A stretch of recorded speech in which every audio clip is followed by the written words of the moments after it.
देखिए साहब, आज मुकम्मिल 1 महीना होने को आ रहा है जो कोविड सेकंड वेव का दौर चलने पर। ये 1 महीना हम किन तकालीफ़ों से गुजारे, ये अगर मैं बयान करूं तो मैं समझता हूं कि पूरी रात गुजर जाएगी, पूरा दिन गुजर जाएगा, लेकिन ये सिलसिला ख़त्म नहीं होगा। खैर, अल्लाह ताला ने हमको इन कठिन मुश्किलों में गुजारने की हिम्मत अता की, बावजूद इसके कि हुकूमत की बिल्कुलिया तौर पर लापरवाही, पुलिस का जुल्म, पुलिस के चालानात का जुल्म, पुलिस की मारपीट। कल का तो वाक़या ऐसा था कि मैं समझता हूं कि तेलंगाना पुलिस के लिए शर्मनाक वाक़या था कि आया चीफ मिनिस्टर कौन है, क्या हमारे केसीआर साहब चीफ मिनिस्टर हैं तेलंगाना के, या director general of police M Mahender Reddy साहब हैं।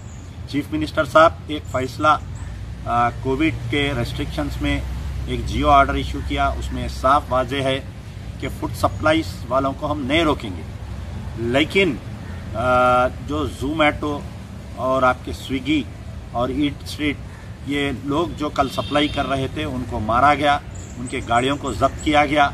मासूम लोग हैं, पढ़े लिखे लोग हैं उसके अंदर। सरकार नौकरियां नहीं दे रही है, इसलिए वो स्विगी और ज़ोमैटो में काम कर रहे हैं, लेकिन हुकूमत एक तरफ तो ना नौकरियां देती है, बल्कि हैदराबाद की पुलिस, ख़ास तौर पर हैदराबाद साइबराबाद में ये बहुत शिकायतें आई कि ज़ोमैटो वालों को, गरीब बच्चों को, उनकी गाड़ियों को सीज किया गया, मारा गया। ये बड़े अफसोस की बात है। तो मैं फिर सवाल कर रहा हूँ कि जो गवर्नमेंट का जियो इशू किया गया था चीफ मिनिस्टर केसीआर के मुताबिक, उसमें 8 नंबर पे ये वाज़ेह है कि ज़ोमैटो, ये फूड सप्लाईज को हम नहीं रोकेंगे, मेडिकल सप्लाई, फूड सप्लाई और कंस्ट्रक्शन मटेरियल को हम नहीं रोकेंगे। दूसरी जानिब जो है कि हैदराबाद हमारे डायरेक्टर जनरल ऑफ पुलिस अपने मातहत कमिश्नरेट्स में इसको कहते हैं कि इनको रोक दिया जाए। तो आखिर हम चीफ मिनिस्टर के फैसले को माने या डायरेक्टर जनरल ऑफ पुलिस के फैसले को माने? यहाँ पर एक कन्फ्रंटेशन है।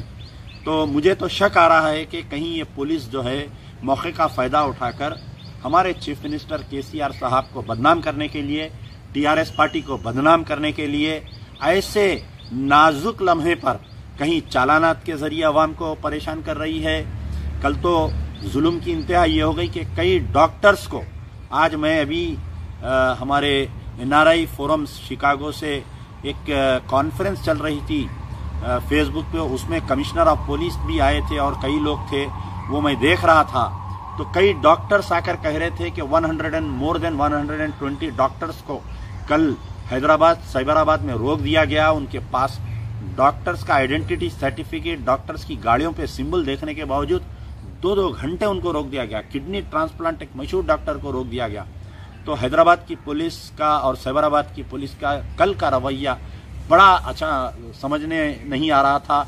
तो मैं फिर वही सवाल करूंगा, क्या चीफ मिनिस्टर केसीआर को बदनाम करने के लिए, क्या टीआरएस पार्टी को बदनाम करने के लिए महेंदर रेड्डी साहब ये जहन बना लिए हैं कि ऐसे नाजुक वक्त पर, अंजनी कुमार यादव साहब ऐसा जहन बना लिए हैं कि ऐसे नाजुक वक्त पर हम जो है पब्लिक को हरासमेंट करेंगे ताकि हुकूमत में, टीआरएस पार्टी में, सीएम में और आवाम में नफरत पैदा हो सके? तो इसकी तहकीकात होनी चाहिए। चीफ सेक्रेटरी तेलंगाना से मैं रिक्वेस्ट करता हूं कि इसके ऊपर एक हाई लेवल इंक्वायरी बिठाइए। कल जो वाकया पेश आया, डॉक्टर्स को रोका गया, डॉक्टर्स के गाड़ियों को सीज किया गया, स्विगी वालों को मारा गया, उनके गाड़ियों को सीज किया गया। अब रही बात दूसरी चीज़, आज की अहम जो बात है कि कल तक हम ये परेशान थे कि हमारे पास सिलेंडर्स नहीं है, हम ये परेशान थे कि हमारे पास गवर्नमेंट हॉस्पिटल्स में बेड्स नहीं है, हमारे पास रेमीफायर इंजेक्शन नहीं है। लेकिन ये 1 महीने के अरसे में हमने कहीं ना कहीं ब्लैक मार्केट में, कहीं सिलेंडर 1000 रुपये का सिलेंडर हमने 25,000 रुपये में खरीद कर हमने गुजार लिया। हुकूमत की लापरवाही जारी रही। कुछ खैर हजरात तंजीमें आगे आए, किसी ने राशन बांटा, किसी ने सिलेंडर बांटा। ये 1 महीना हो गया आज मुसलसल। अब सबसे बड़ा मसला हम जो फेस कर रहे हैं यह है ब्लैक फंगस का। ब्लैक फंगस जो अचानक पिछले 7-8 दिन में केसेस में इजाफा हो गया है रिपोर्ट होने में। कई हमारे पुराने शहर के लोगों में भी हुआ। तो पहले तो ब्लैक फंगस के जो 5 दवाएं हैं, अहम दवाएं, ये कॉमन थे। ब्लैक फंगस आज नहीं आया, ये पहले भी ये बीमारी आती थी, लेकिन किसी ने इस बीमारी के बारे में मालूमात हासिल नहीं किए। जिसको होता था वो सरोजनी देवी आई हॉस्पिटल या ENT जाते थे, ये आपके एलवी प्रसाद आई हॉस्पिटल जाकर इलाज करवा लेते थे। लेकिन ये कोविड पेशेंट्स जिनको हाइपर कोविड हुआ था और जो हाई ऑक्सीजन दिए थे, जिनको उनकी वजह से, जिसको हाई शुगर पेशेंट्स को जिनको ये कोविड आया था, उनके लिए ब्लैक फंगस फिर से एक दोबारा नई बीमारी के शक्ल में ये आ रहा है। तो इस ब्लैक फंगस की दवा को हुकूमत की तरफ से, के.टी. रामाराव साहब की तरफ से एक मैसेज दिया गया था कि हम जो है इसकी ब्लैक मार्केट रोकने के लिए गवर्नमेंट सप्लाई करेंगी। आप जो है फलाने ईमेल एड्रेस पे या ट्वीट पे ये दवा के लिए प्रिस्क्रिप्शन के साथ आप मेल करिए। मेरे पास अब इमीडिएट एक तकरीबन 20 कंप्लेंट्स ऐसे हैं, नामों के साथ मैं कह सकता हूं कि जिनको ब्लैक फंगस हुआ है, गांधी हॉस्पिटल में एडमिट है, वो लोग अप्लाई किए हैं लेकिन उनको दवा नहीं दी जा रही है। प्राइवेट हॉस्पिटल्स में इलाज हुआ है, वो लोग जो है दवा के इंतजार में हैं। तो मुझे याद आया कि आज से कुछ दिन पहले जब कोविड-19 स्टार्ट हुआ था, स्टार्टिंग फर्स्ट फेज में, ऐसी ही ऐमा खाना बेवकूफ़ी का फैसला किया गया था चीफ मिनिस्टर केसीआर साहब की तरफ से और गवर्नमेंट की तरफ से कि सिर्फ गवर्नमेंट हॉस्पिटल में इलाज होगा, कोई प्राइवेट हॉस्पिटल को इजाजत नहीं है कोविड पेशेंट को इलाज करने की, सिर्फ गांधी हॉस्पिटल में इलाज होगा। उसकी तरफ से कई पेशेंट्स मर गए, कई जो डायलिसिस पेशेंट्स थे वो लोग मर गए डायलिसिस टाइम पे नहीं होने की तरफ से। तो वो उसी तरीके का बेवकूफ़ी का फैसला फिर से गवर्नमेंट ली है कि हम जो है ये ब्लैक फंगस की दवा को कंट्रोल करने के लिए गवर्नमेंट सप्लाई करेंगे। यकीनन एमआरपी पे दे रही, गवर्नमेंट फ्री नहीं दे रही। अगर कहीं प्राइवेट हॉस्पिटल में किसी को ब्लैक फंगस का इलाज कराया गया है तो उनको जो है फ्री में नहीं दिया जा रहा है, गवर्नमेंट एमआरपी पे दे रही है। तो ठीक है, अगर गवर्नमेंट को ब्लैक मार्केट कंट्रोल करना है, आपके पास बहुत एजेंसीज है, आपके पास पुलिस डिपार्टमेंट है, आपके पास सीआईडी है, आपके पास इंटेलिजेंस है, आपके पास स्पेशल ब्रांच डिपार्टमेंट है, आपके पास ड्रग्स कंट्रोल डिपार्टमेंट है। आप जो है चोरी को नहीं रोकते हुए आप ये कर रहे हैं कि मकानदार को बोल रहे हैं कि तू घर खाली कर दे, यहां से मेरे स्टेट से चले जा, तू घर खाली करके। आप चोर को गिरफ्तार नहीं कर सक रहे हैं, बल्कि मकानदार को या जिसका सामान चोरी हो रहा है उसको ये बोल रहे हैं कि तुम वो सामान रखो मत बोल रही। तो मेरा मुतालिबा है कि ब्लैक फंगस की तरफ से जो हुकूमत, जो तेलंगाना में लोग परेशान हैं, जिनको ये दवाएं नहीं दी जा रही है, मेरे पास 2-3 ऐसे मिसाल है, आप देखें तो परेशान होना। एक सैयद असदुल्ला साहब जो मिस्रीगंज के रहने वाले हैं, जिनका मेडिकोर हॉस्पिटल में ऑपरेशन हुआ है और ईद से एक दिन पहले उन्होंने डिस्चार्ज होकर आए, उनको 20 इंजेक्शन लेने का था उनको, लेकिन 10 इंजेक्शन ऑलरेडी ले लिए। जब ब्लैक मार्केट में मिल रहे थे तो किसी तरीके से ये लोग खरीद लिए। अब जो है गवर्नमेंट पाबंदी लगाने की तरफ से आज तकरीबन 3 दिन से ये लोग 1 हफ्ते से मेल कर रहे हैं। 3 दिन से मैं खुद केटीआर को ट्वीट कर रहा हूं, आप लोग देख सकते हैं, पर्सनल मैसेज भेज रहा हूं, ट्वीट कर रहा हूं। उनके 5 पीए, पीएस, एडिशनल पीए, फलाना फलाना सबको मैं मैसेज कर रहा हूं, चीफ सेक्रेटरी को मैसेज कर रहा हूं, okay yes we will supply, सिर्फ इतनी बात आ रही है। लेकिन 3 दिन से वो ब्लैक फंगस की दवा नहीं दी जा रही है। एक पेशेंट जो जहीराबाद का मासूम बच्चा है जिसको ब्लैक फंगस हो गया, गांधी हॉस्पिटल में लाए, 3 दिन से उसको दवा नहीं दिया जा रहा है। उसका भी अभी वीडियो मंगाया हूं, मैं ट्वीट करूंगा अभी। तो हुकूमत जो है ब्लैक मार्केट के नाम पे अवाम को मार दे रही, ये कैसी बात बताइए भाई। आपसे अगर नहीं हो सकता ब्लैक मार्केट कंट्रोल करना तो छोड़ दीजिए, जान दीजिए। अवाम खरीद लेती, अवाम भीख मांग ले रही, खरीद ले रही। आप जो है रेमीफायर इंजेक्शन सप्लाई नहीं कर सके, हम ब्लैक में लिए। आप ऑक्सीजन नहीं दे सके, हम ब्लैक में ऑक्सीजन लिए। आप बेड नहीं दे सके, हम जाके अपने आप को गिरवी रख के, रहन रख के, भीख मांग के, सूदखोरों के जुल्म से हम प्राइवेट हॉस्पिटल में इलाज करवा लिए। तो ये क्या चल रहा समझ में नहीं आ रहा, कौन एडवाइस कर रहा है गवर्नमेंट को समझ में नहीं आ रहा। केटीआर साहब से मेरी गुजारिश है कि आप जो है ये जो ब्लैक फंगस को सीरियस लीजिए, इनकी तमाम ब्लैक फंगस की दवाओं को आम करिए। आप गवर्नमेंट का स्टोर डालिए, गवर्नमेंट गांधी हॉस्पिटल में आपका स्टोर है, बोलिए कि सिर्फ गांधी हॉस्पिटल में इसकी दवा दी जाएंगी, उस्मानिया में दीजिए। आप वो नहीं करके आप अचानक पूरा बैन लगा दिए, बैन लगा के बोल रहे मेल करो हम देते। 8-8 दिन आप मेल का जवाब नहीं दे रही, आप व्हाट्सएप का जवाब नहीं दे रही, आप जो है ट्विटर का जवाब नहीं दे रही। ये कैसी बात बताइए आप।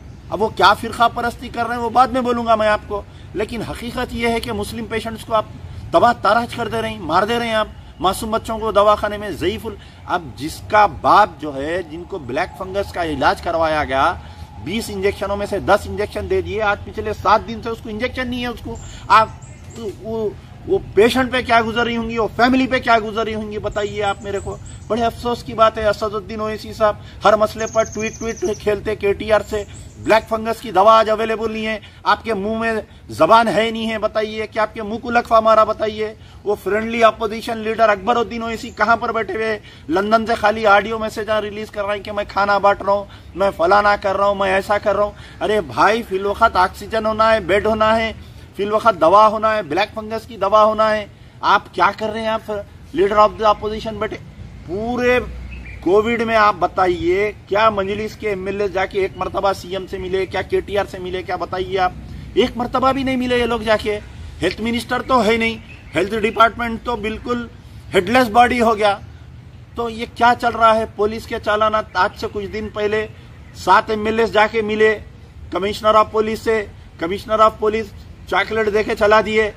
कल दुनिया का जुल्म, कल दिन भर चालाना, परसों जुल्म, परसों चालाना, फिर 10 बजते टेलीफोन चालू हो गए, साहब हमारी गाड़ी। अरे 10 बजे, 9:45 से शुरू हो जा रही चालाना। आज तो शराब की दुकान पे 200 आदमी है, पुलिस चालान नहीं कर रही, पुलिस उल्टा इंतजाम कर रही। लोकल पुलिस जाके, ट्रैफिक पुलिस जाके शराब की दुकान पे, मेडिकल हॉल पे जरा गाड़ियां दिखते ही फौरी आ जा रही, ठोले आके, खटमला आके शुरू कर दे रहे, फोटो वाले ना। अरे क्या है साहब, अरे मार दो, हमारे को ऐलान कर दो, हेलीकॉप्टर से लाके पूरी जहरीली गैस मार दो, अवाम पे मर जाते पूरे जने।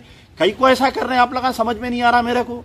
मर जा रही अवाम, रो रही साहब, ऑटो वाले, ठेले वंडिया वाले रो रही चालानात से।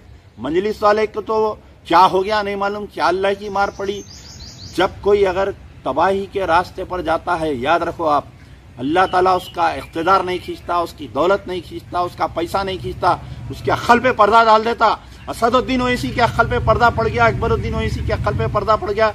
इसीलिए ना ऑक्सीजन पर बोल रहे हैं, ना गवर्नमेंट के बेड्स पर बोल रहे हैं, ना रेमीफायर इंजेक्शन पे बोल रहे हैं। ये ब्लैक फंगस कितनी सीरियस बीमारी है, कम से कम इस पे पर बोलो, जाके सीएम से मिलो, एडवाइस करो। साहब अगर ब्लैक मार्केट हो रहा तो आप कहने एजेंसी से है। क्या कर रहे हैं पुलिस वाले, क्या कर रहे हैं वो मखबेरी करने वाले, स्पेशल ब्रांच वाले, इंटेलिजेंस वाले? निकालो, निकाल के उसको गिरफ्तार करो, शूट कर दो, लाके फांसी दे दो ब्लैक मार्केट करने वाले को। हमको कुछ नहीं बोलेंगे। लेकिन आप जो है पेशेंटों को मरने छोड़ दिए। 20 इंजेक्शन में से उन्हें 10 इंजेक्शन ले लिया, 7 दिन का गैप आ गया। वो गैप आ गया तो फिर से उसको पूरी 20 दिन की दवा देना पड़ता। मेरा मुतालिबा on behalf of MBT demand black fungus की दवा इमीडिएटली अवेलेबल करिए। वो आप वो कैसा देते हो आपकी जिम्मेदारी है। आप जो है गवर्नमेंट सप्लाई करते या आप जो है प्राइवेट हॉस्पिटलों से, प्राइवेट मेडिकल हॉलों से देते, वो आपकी जिम्मेदारी है, दवा देना है। आप बोले ईमेल पे जवाब रिक्वेस्ट भेजो, 8-8 दिन जवाब नहीं दे रहे ईमेल का। डिस्ट्रिक्ट के जो इंचार्ज आप जिनको बना के बिठाए हैं, ना केटीआर ऑफिस से जवाब आ रहा, ना केटीआर के व्हाट्सएप पे जवाब आ रहा, मर जा रहे लोग। तो ये हमारा मुतालिबा है कि ब्लैक फंगस को चीफ मिनिस्टर सीरियस लेना चाहिए, केटी रामाराव साहब सीरियस लेना चाहिए। असदुद्दीन और लापता अकबरुद्दीन ओवैसी मुंह खोलना चाहिए, हुकूमत से लड़ना चाहिए। यार जिंदा सोबत बाकी। Dynamic Success the Junior College. Enter to win. Masters in MPC and BPC. Integrated coaching for NEET, IIT, JEE. Separate block for girls. Better coaching, better planning, better environment with better results. Opposite Madanapet Mandi, Saeedabad, Hyderabad. Phone 04029701124. An Institute of Success Schools.